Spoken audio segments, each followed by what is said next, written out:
नमस्कार दोस्तों, मैं Lalit Jangid NCERT math classroom में आपका स्वागत है। तो फ्रेंड्स, आज हम स्टार्ट करने वाले हैं आरबीएससी एंड सीबीएसई बोर्ड की एक्सरसाइज नंबर 4 सारणिक डिटर्मिनेंट। तो फ्रेंड्स, देखते हैं सारणिक क्या होती है।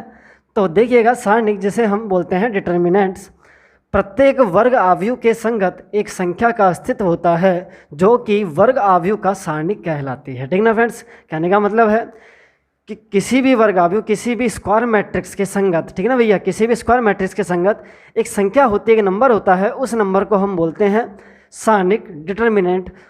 और सारणिक को प्रदर्शित करने का तरीका होता है, आप इसको मॉड्यूलस जैसे चिन्ह में लिख सकते हैं, ठीक है ना भैया, लेकिन ये मॉड्यूलस नहीं है, ना ही इसको मॉड्यूलस पढ़ा जाएगा। आप बोलोगे डिटर्मिनेंट या सारणिक ए, या फिर डिटर्मिनेंट ए, या फिर आप इसको लिखोगे डेल्टा से। ठीक है ना फ्रेंड्स, अब देखिएगा, every square matrix can be associated to a number which is known as its determinant। इसका कहने का मतलब भी यही है, किसी भी वर्ग मैट्रिक्स से संबंधित एक निश्चित संख्या का अस्तित्व होता है और उस निश्चित संख्या को हम बोलते हैं सारणिक डिटर्मिनेंट्स। तो देखिएगा किस प्रकार डिटर्मिनेंट्स लिखा जाता है।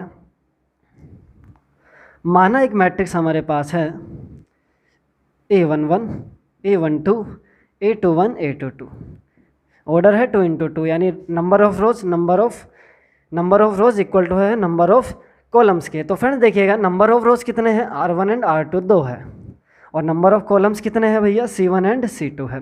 तो पंक्तियों की संख्या स्तंभ की संख्या के बराबर होने पर मैट्रिक्स होती है वर्ग मैट्रिक्स, और वर्ग मैट्रिक्स से ही आप सारणिक बना सकते हो। याद रखिएगा, जब भी आपको सारणिक बनानी है तो मैट्रिक्स कैसी होनी चाहिए, वर्गाकार। कैसी होनी चाहिए फ्रेंड्स, वर्गाकार। तो देखिएगा, तो मैट्रिक्स ए का सारणिक को हम लिख सकते हैं, मैट्रिक्स ए की सारणिक, ठीक है ना भैया, मॉडुलस के सिंबल में, मॉडुलस के अंदर आप इसको लिख सकते हैं, लेकिन हम इसे मॉडुलस नहीं पढ़ेंगे, सारणिक ए पढ़ेंगे, या फिर डिटर्मिनेंट ऑफ ए।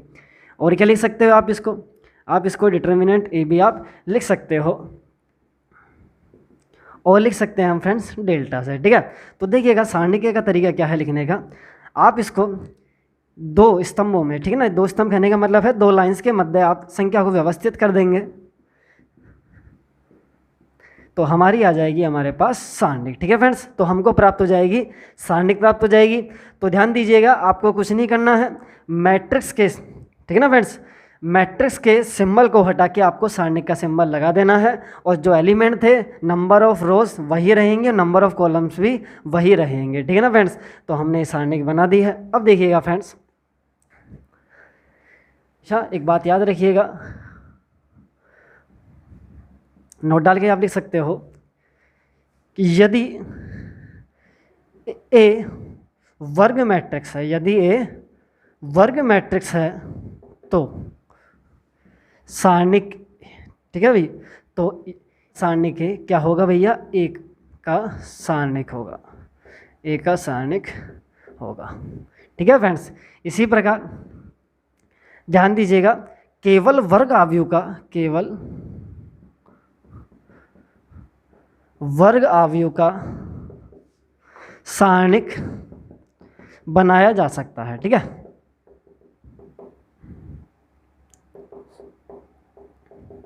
तो फ्रेंड्स हमेशा दो बात याद रखनी है, हम कभी भी सारणिक को मॉड्यूलस से नहीं पढ़ेंगे। यदि ये कोई मैट्रिक्स है तो इसे हम बोलेंगे सारणिक, और केवल वर्ग आव्यूह का ही आप वर्ग मैट्रिक्स का ही आप सारणिक बना सकते हैं। ठीक है, तो फ्रेंड्स नोट डाउन कर लीजिएगा। तो फ्रेंड्स अब बात करते हैं कि किसी भी सारणिक, ठीक है ना भाई, किसी भी वर्ग मैट्रिक्स के संगत एक जो संख्या होती है जिसे हम सारणिक कहते हैं, तो वो संख्या किस प्रकार प्राप्त की जाती है। ठीक है ना, तो देखिए,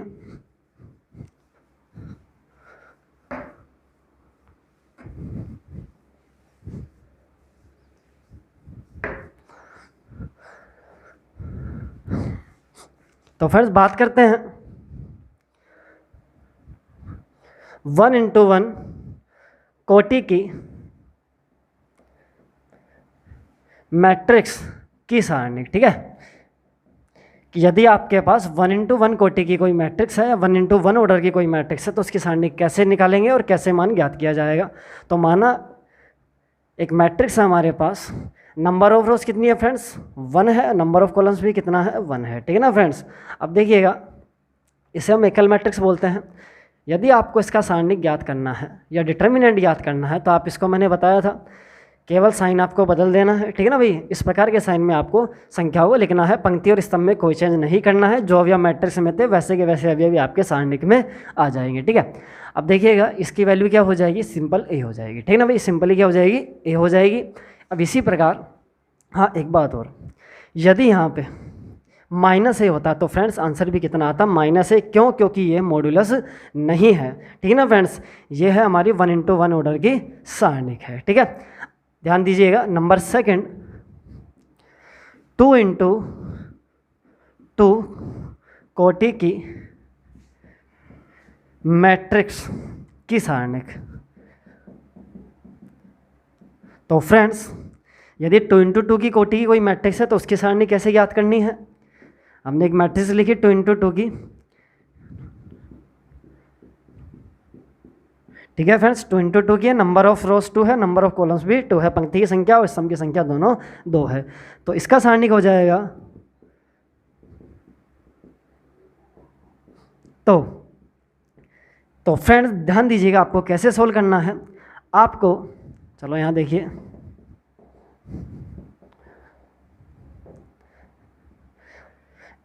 इन दोनों का मल्टीपल करके फिर इन दोनों का मल्टीपल करके इन दोनों के मल्टीपल में से इन दोनों के मल्टीपल को आपको घटाना है, सब्ट्रैक्शन करना है, ठीक है ना भाई। कहने का मतलब है आप पहले इन दोनों को मल्टीपल करोगे, कितना हो जाएगा a11 a12, ठीक है फ्रेंड्स।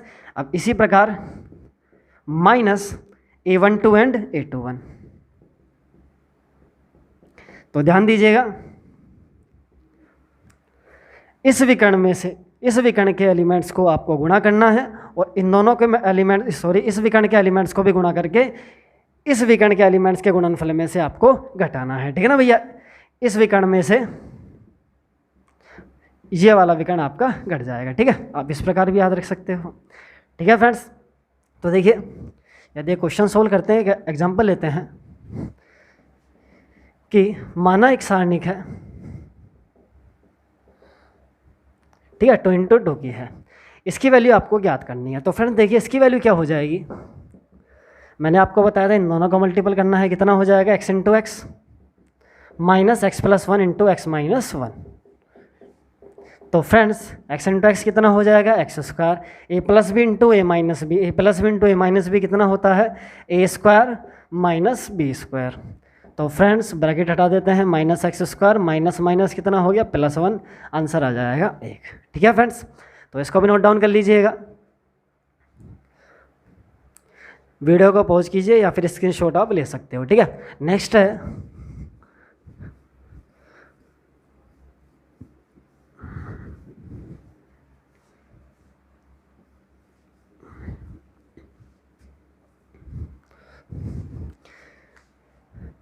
थ्री इंटू 3 कोटि की मैट्रिक्स से बने या फिर मैट्रिक्स की सारणिक।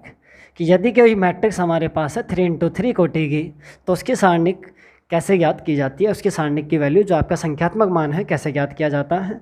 माना कोई मैट्रिक्स हमारे पास है 3 × 3 ऑर्डर की a11 a12 a13, ठीक है फ्रेंड्स। इसी प्रकार a21 a22 a23 a31 a32 and a33। Friend ध्यान दीजिएगा, जो भी स्टूडेंट आज हमारे वीडियो पे नया जुड़ा है वो हमारी पिछले क्लास में मैट्रिक्स को अच्छे से देखे, तब आपको ये अच्छे से सारणिक हमारा समझ में आ जाएगा, ठीक है। अब देखिए जब इसका सारणिक बनाया जाएगा, सारणिक ए, ठीक है भैया, मैट्रिक्स ए का सारणिक कितना हो जाएगा, क्या करना है हमको, मैट्रिक्स का साइन हटा के सारणिक का लिख देंगे, एलिमेंट जो आपकी पंक्ति और स्तंभ से जैसे के तैसे ही रह जाएंगे, ठीक है ना भैया। जैसे थे वैसे के वैसे आपको लिखने हैं, ठीक है। और अच्छे से इसको लिखते हैं,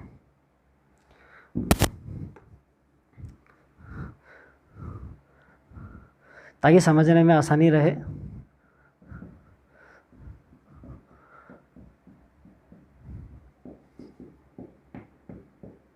ठीक है फ्रेंड्स।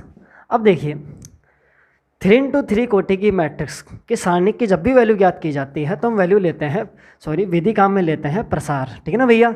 हम क्या करते हैं 3 × 3 कोटि की सारणिक का प्रसार करते हैं या फिर हम कहें एक्सपांशन करते हैं, एक्सपांशन किया जाता है। अब प्रसार या फिर एक्सपांशन कैसे करना है ध्यान दीजिएगा। प्रसार या फिर एक्सपांशन कैसे करना है। ध्यान दीजिएगा,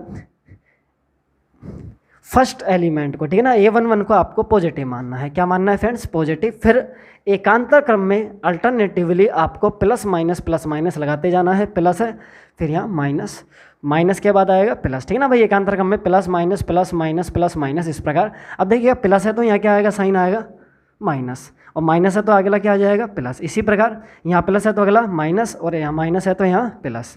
इसी प्रकार ये प्लस है तो यहाँ कितना आ जाएगा? माइनस। तो आप देख सकते हो प्लस माइनस प्लस, ठीक है। इसी प्रकार माइनस, यहाँ क्या आ जाएगा भैया? प्लस साइन आ जाएगा, माइनस प्लस माइनस। ध्यान दीजिएगा, ये आपको याद रखने हैं, ठीक है ना भैया, लिखना नहीं है सारणिक में, ठीक है ना। जब भी आप क्वेश्चन को सोल्व करना है आपको ऐसा नहीं लिखना है, आपको माइंड में याद रखना है, ठीक है। अब देखिए हमने क्या किया, साइन दे दी, ठीक है ना भैया, माइंड में करना है। अब देखो ये हमारा R1 हो गया, R2 और R3, ठीक है। इसी प्रकार C1, C2 एंड C3। तो फ्रेंड्स, जब भी प्रसार किया जाता है, जब भी एक्सपांशन किया जाता है, किसी एक पंक्ति या किसी एक रो या फिर किसी एक स्तंभ या किसी एक कॉलम के सापेक्ष किया जाता है। तो देखिएगा मैं आपको दो पंक्ति और दो स्तंभों के सापेक्ष प्रसार करके बताता हूँ, ठीक है ना भाई। फिर आप खुद ट्राई कीजिएगा, इजी कॉन्सेप्ट है, बिल्कुल समझ में आ जाएगा। तो देखिएगा हम लिखेंगे R1 के सापेक्ष प्रसार करने पर, R1 के सापेक्ष प्रसार करने पर। तो देखिएगा R1 के सापेक्ष प्रसार कैसे करना है। आपको क्या करना है फ्रेंड्स, R1, ठीक है ना भाई। R1 का फर्स्ट एलिमेंट क्या है? A11 है। क्या है फ्रेंड्स? R1 का फर्स्ट एलिमेंट A11 है, तो आपको लिखना है A11, ठीक है। फिर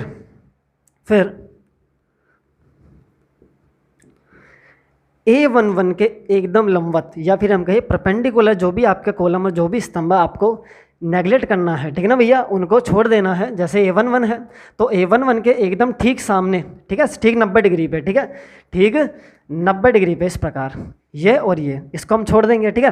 तो यदि मैंने इसको छिपाया फ्रेंड्स, देखिएगा, यदि इनको मैं छिपा लेता हूँ तो मेरे पास 2 × 2 की एक सारणिक बच जाती है, बच जाती। तो इनको छिपाने पर मेरे पास आता है A22, A23, ठीक है, A22 एंड A23, फिर आता है A32 और A33, ठीक है फ्रेंड्स, कोई दिक्कत नहीं होनी चाहिए। उसके बाद R1 का सेकंड एलिमेंट है माइनस A12। अब देखो यहाँ प्लस था तो प्लस का साइन लिखने की जरूरत नहीं है, हमको पता है प्लस है, कुछ नहीं लिखा है तो, ठीक है। अब यहाँ लिख देंगे माइनस है तो माइनस A12, ठीक है।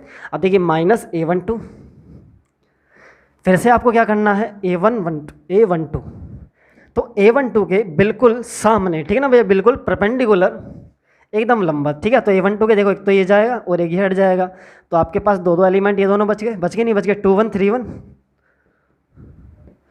और 2 3 3 3, ठीक है फ्रेंड्स। इसी प्रकार R1 का लास्ट एलिमेंट है प्लस का साइन A13, ठीक है।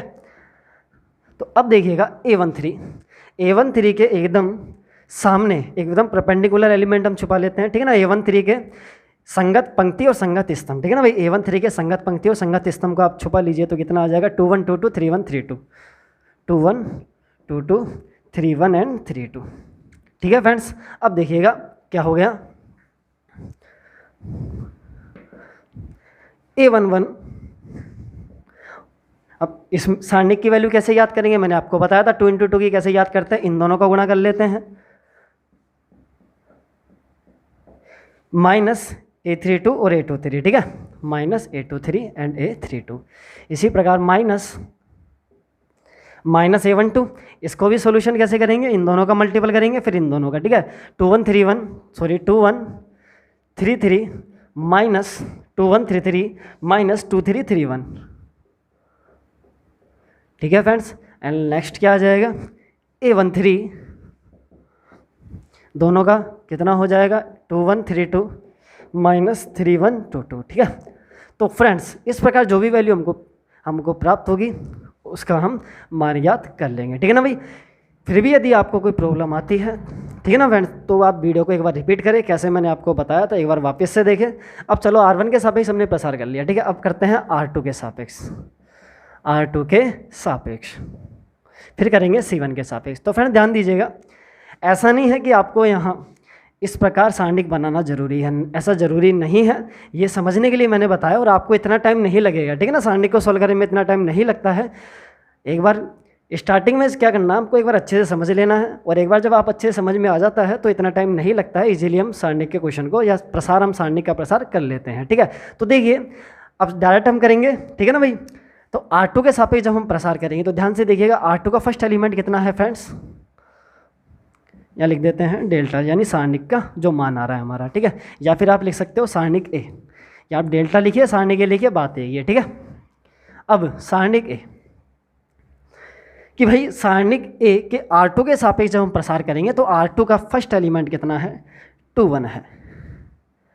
ठीक है फ्रेंड्स, अब क्या करना है, A21 के एकदम परपेंडिकुलर या A21 की संगत पंक्ति और संगत स्तंभ, A21 की संगत पंक्ति और संगत स्तंभ ये वाला हो गया। ठीक है फ्रेंड्स, तो इसको और इसको हमने छिपाया। ठीक है, A21 के एकदम इस प्रकार आप देख सकते हो। तो ऊपर वाले दो, नीचे वाले दो बचेंगे। तो देखिएगा इन दोनों की आपकी 2 × 2 की सारणिक बनेगी, तो आपका वैल्यू क्या हो जाएगी, देखिए आंसर कैसे आना है, ऐसे इस प्रकार ही करना है। तो देखो इन दोनों का और इन दोनों का, ठीक है, तो 1 2 का 3 3 से, 1 2 का 3 3 से माइनस, और 1 3 का 3 2 से, 1 3 का 3 2 से।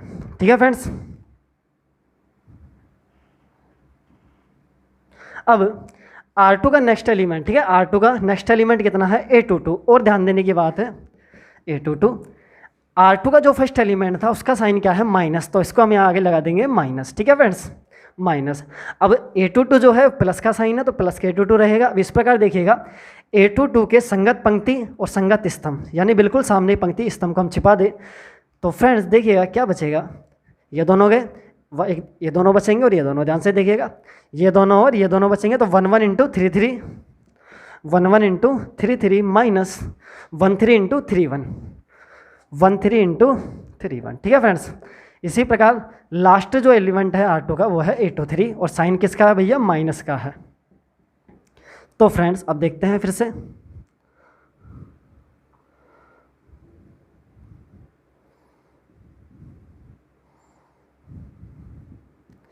तो देखिएगा A23 के संगत पंक्ति और संगत स्तंभ ये रहा। ठीक है फ्रेंड्स, इसको छिपा दिया और इसको छिपा दिया, तो ये दो और नीचे के दो बचेंगे, इन दोनों को मल्टीपल कर लीजिए, कितना, 1 1 3 2 माइनस 1 2 3 1। तो इस प्रकार आप R2 के सीधा आप प्रसार कर सकते हो। ठीक है ना भैया, अब एक क्वेश्चन करेंगे, ठीक है ना, एक क्वेश्चन करेंगे, उसको समझेंगे वापस से कि भाई हमने कैसे प्रसार किया था। चलो एक बार C1 के सापेक्ष और हम आपको बता देते हैं, C1 के सापेक्ष प्रसार। ठीक है, C1 के सापेक्ष प्रसार, देखो आपका मन करो R1 R2 R3, आप ऐसा नहीं है कि सबके सापेक्ष प्रसार आपको करना है। ठीक है ना भैया, ऐसा कुछ नहीं है, या तो आप R1 के सापेक्ष प्रसार करो, या R2 के सापेक्ष करो, या फिर R3 के, बस प्लस माइनस प्लस का ध्यान रखते हुए और संगत पंक्ति और संगत स्तंभ को छुपाते हुए R1 R2 और R3 तीनों के सापेक्ष जब प्रसार करोगे तो तीनों का आंसर सेम आएगा। तीनों में से आप किसी एक पंक्ति के सापेक्ष आप प्रसार कर सकते हैं। ठीक है ना, तीनों के सापेक्ष नहीं करना है, केवल एक के सापेक्ष। इसी प्रकार यदि आपको स्तंभ के सापेक्ष करना है तो केवल एक स्तंभ के सापेक्ष करेंगे, ऐसा नहीं है सभी स्तंभ के सापेक्ष आप प्रसार कर दोगे, नहीं, तीनों में से एक स्तंभ के सापेक्ष कर लीजिए, तीनों की वैल्यू सेम आनी है। ठीक है, तो देखिएगा C1 के सापेक्ष यदि प्रसार किया जाए तो फ्रेंड्स देखते हैं किस प्रकार आपको प्रसार करना है।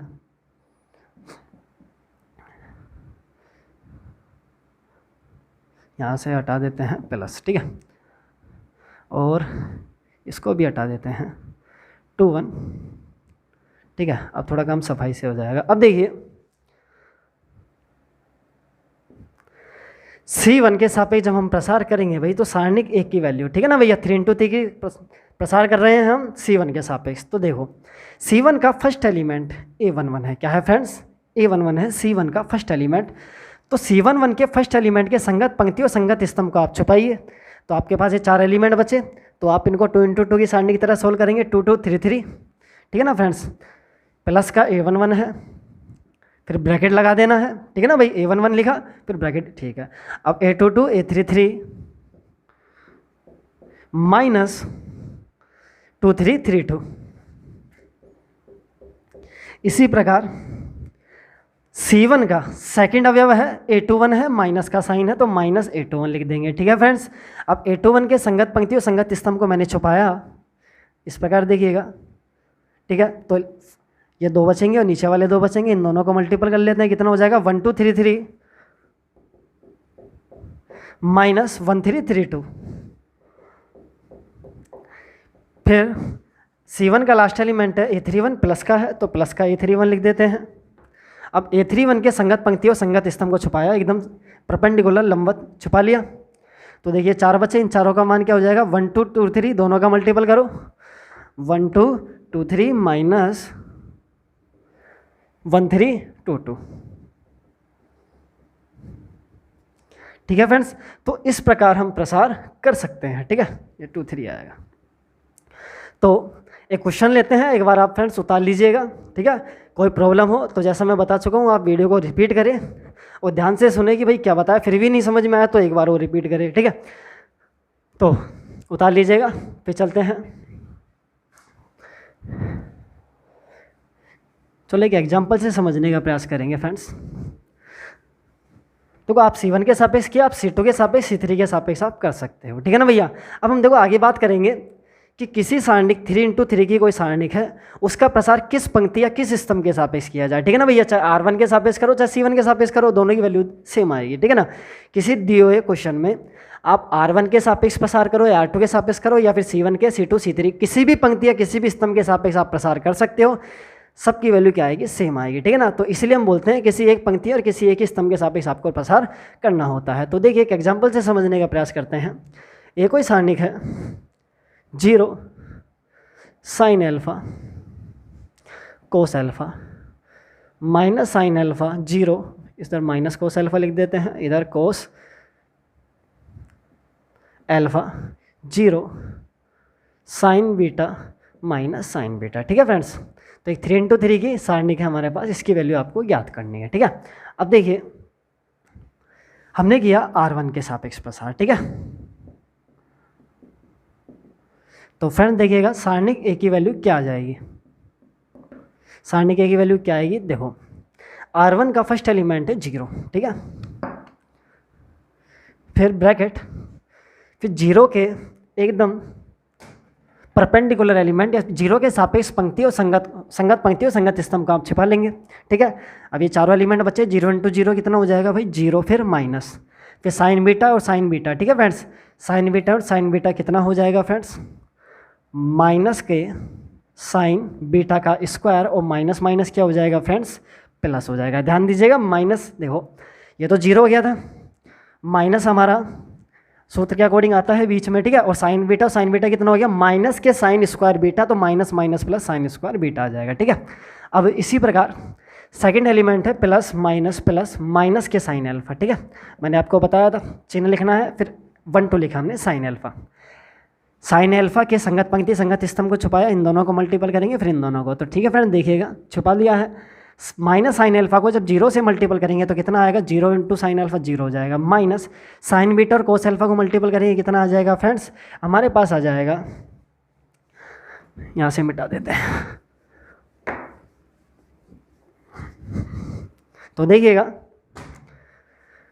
ये हमने छिपाया, 0 हो गया sign beta cos alpha, sign beta cos alpha. ठीक है फ्रेंड्स, अब लास्ट थर्ड एलिमेंट है प्लस माइनस कोस अल्फा। ठीक है ना, तो देखिएगा आप सीधा भी ले सकते हो, प्लस माइनस क्या हो जाएगा फ्रेंड्स, माइनस, आना तो प्लस था लेकिन एलिमेंट के माइनस के कारण यहाँ भी माइनस हो जाएगा। ठीक है, अब साइन अल्फा और साइन बीटा माइनस माइनस क्या हो जाएंगे प्लस, और गुणा करने पर क्या आएगा sine alpha and sign beta, फिर माइनस 0 को कोस अल्फा से मल्टीपल करोगे 0 आ जाएगा। ठीक है, अब देखिए साइन अल्फा को 0 से मल्टीप्लाई किया 0 हो गया, माइनस माइनस कितना हो गया प्लस, और देखिएगा इधर जो प्रथम पद में जो भी वैल्यू आ रही है 0 आएगी, क्यों आएगी, 0 से मल्टीपल होने के बाद सब कुछ 0 आना है। ठीक है, तो फ्रेंड्स हमेशा याद रखिएगा, यदि R1 के सापेक्ष प्रसार कर रहे हो और R1 के किसी एलिमेंट में 0 आ रहा है, ठीक है, तो उस एलिमेंट के सापेक्ष आपको प्रसार करने की जरूरत नहीं है। क्यों नहीं है, क्योंकि देखो बाहर तो 0 लिखोगे, ब्रैकेट के अंदर आप मल्टीपल करके लिखोगे, तो जो भी वैल्यू आपकी ब्रैकेट से आएगी लास्ट में तो गुणा 0 से ही होनी है, और 0 से होनी है तो लास्ट में 0 आंसर आना है। तो आपको इस स्टेप को बेसिकली करना नहीं है। ठीक है ना, आप सीधा आप 0 लिख सकते हो। ठीक है, यदि ब्रैकेट के बाद 0 है, अब ये तो 0 हो जाएगा, minus minus plus sine alpha cos beta and cos alpha, इसी प्रकार minus sine alpha sign beta cos alpha, और माइनस माइनस प्लस 0 से मल्टीप्लाई करोगे कितना आ जाएगा भैया 0 आ जाएगा। लिखने से मतलब वैसे नहीं है, देखो ये तीनों वैल्यू, ठीक है, देखो यहाँ कुछ प्रॉब्लम है, यहाँ हमने मल्टीप्लाई किया साइन अल्फा साइन बीटा। ठीक है, ठीक है फ्रेंड्स, बाई मिस्टेक लिख दिया था मैंने, प्लस कैसे माइनस वाला पद कट जाएगा, आंसर में कितना आ जाएगा, 0 आ जाएगा। ठीक है ना फ्रेंड्स। अब देखिए ये जो हमने सारणिक लिखी, ध्यान से देखिएगा फ्रेंड्स, एक इंपॉर्टेंट चीज़ बताने वाले हैं। ये जो हमने सारणिक देखी थी, इस सारणिक के मुख्य विकर्ण के एलिमेंट है 0। कितने हैं फ्रेंड, 0 0 0। एक तरफ प्लस है तो एक तरफ माइनस है, माइनस है तो प्लस है, प्लस है तो माइनस। ध्यान दीजिएगा, वह मैट्रिक्स जिसमें मुख्य विकर्ण के एलिमेंट 0 हो और ए आई जे इक्वल टू माइनस का ए जे आई हो। याद कीजिएगा कौन सी मैट्रिक्स होती थी, विषम सममित मैट्रिक्स, स्क्यू सिमेट्रिक मैट्रिक्स होती थी। तो विषम सममित मैट्रिक्स में मैंने बताया था दोनों एलिमेंट सेम रहेंगे, विकर्ण के अवयव तो 0 0 रहेंगे, और विकर्ण के दाएं बाएं दोनों अवयव सेम होते हैं, एक तरफ प्लस है तो एक तरफ माइनस होता है। ठीक है, तो ध्यान दीजिएगा, इस क्वेश्चन से, इस एग्जाम्पल से हमने एक बात सीखी कि यदि किसी स्क्यू सिमेट्रिक, ठीक है ना, विषम सममित मैट्रिक्स का, यदि किसी विषम सममित मैट्रिक्स का आप प्रसार करें तो उसकी वैल्यू कितनी आएगी, 0 आएगी। ठीक है ना फ्रेंड्स, उतार लीजिएगा। फिर चलते हैं नेक्स्ट टॉपिक की ओर। तो अब देखिए,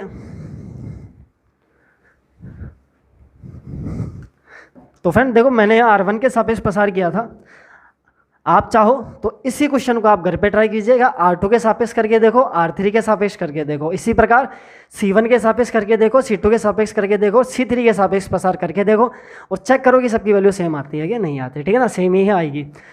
अब देखो 3 × 3 कोटि की मैट्रिक्स के सारणिक की वैल्यू याद करने के लिए देखो बेसिकली तो हम प्रसार विधि का काम में लेते हैं, इजी यही पड़ती है। ठीक है ना, अब जैसे ही 2-4 क्वेश्चन आप प्रसार के ऊपर करोगे आप अच्छे से समझ में आ जाएगा प्रसार कैसे करना है। ठीक है ना, एकदम माइंड में सेट हो जाएगा। लेकिन एक विधि और होती है हमारे सिलेबस में, है सारूस आकृति। सारूस आकृति, तो फ्रेंड्स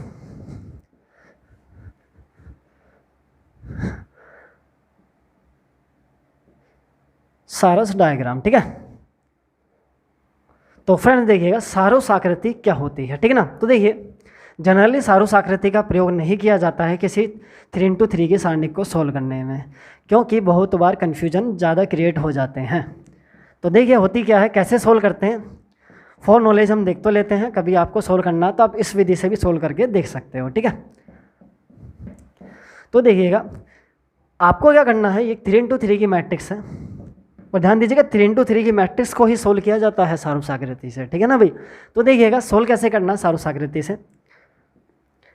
पहले आप बनाओगे सारूस आकृति। क्या बनाएंगे फ्रेंड, सारूस आकृति बनाएंगे। कैसे बनाएंगे, ध्यान से देखिएगा, A11 A21 A31 A12 A22 A32 A13 A23 and A33। अब आपको क्या करना है, ठीक है ना, आपने इसके एलिमेंट सबके सब उतार दिए। आपको फर्स्ट और सेकंड कॉलम, फर्स्ट कॉलम और सेकंड कॉलम दोनों को रिपीट करना है, A11 A21 और A31।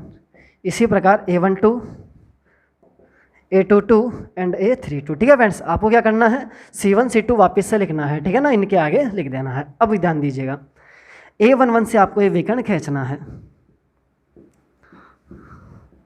ठीक है, 3 एलिमेंट को कवर करते हुए, ठीक है, एक विकर्ण खींचे। इसी प्रकार यहाँ भी हमने खींच लिया। ठीक है, अब इन विकर्णों को आपको गुणनफल, इन विकर्ण के, ठीक है ना, इन ये जो आपके विकर्ण हैं, ठीक है ना, दिस टाइप के, इनके एलिमेंट को आपको गुणनफल करके जोड़ लेना है। तो ठीक है, देखिए क्या करना है, 1 1 2 2 3 3 1 1 2 2 3 3 गुणा किया, प्लस 1 2 2 3 1 2 2 3 A31। ठीक है, इसी प्रकार 1 3 2 1। ठीक है फ्रेंड्स, सबको आपने गुणा किया है और फिर आप तीनों को आपने जोड़ लिया है। उसके बाद क्या करना है, माइनस। ध्यान दीजिएगा, थर्ड कॉलम से फिर से आपको विकर्ण खींचना है। ठीक है ना भैया, जब इधर इस टाइप के जब आप विकर्ण खींचोगे तो फर्स्ट कॉलम से खींचोगे। ठीक है ना, लेकिन जब आप इस प्रकार के, ठीक है ना, इस विकर्ण के परपेंडिकुलर लंबवत विकर्ण आपको खींचने हैं। कैसे, C3 से खींचने हैं। कहाँ से भैया, C3 से। देखिए कैसे, ये खींचा, ठीक है, सॉरी,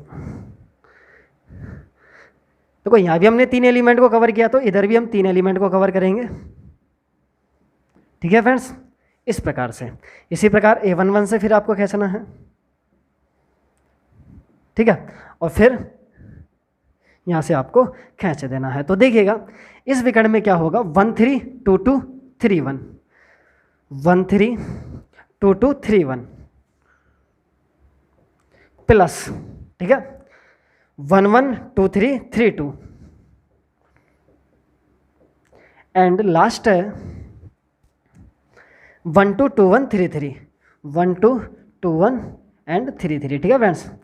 तो फ्रेंड्स आपको क्या करना है, इस पद में से इस पद को आपको घटा देना है, ठीक है ना भैया। कैसे करना है, इस प्रकार जो आपके मेन प्रिंसिपल होता है, मुख्य विकर्ण इसको ही बोला जाता है मैट्रिक्स में, मुख्य विकर्ण के एलिमेंट को आपको गुणा करके योग करना है, और जो आपका सेकंड जो डायगोनल है, ठीक है ना, जो फर्स्ट डायगोनल के लंबवत जो आप इस प्रकार की आकृति खींच रहे हैं, इनके एलिमेंट को गुणा करके फर्स्ट पद में से इनको घटाना है, ठीक है ना फ्रेंड्स। तो आपकी वैल्यू आ जाती है, ठीक है।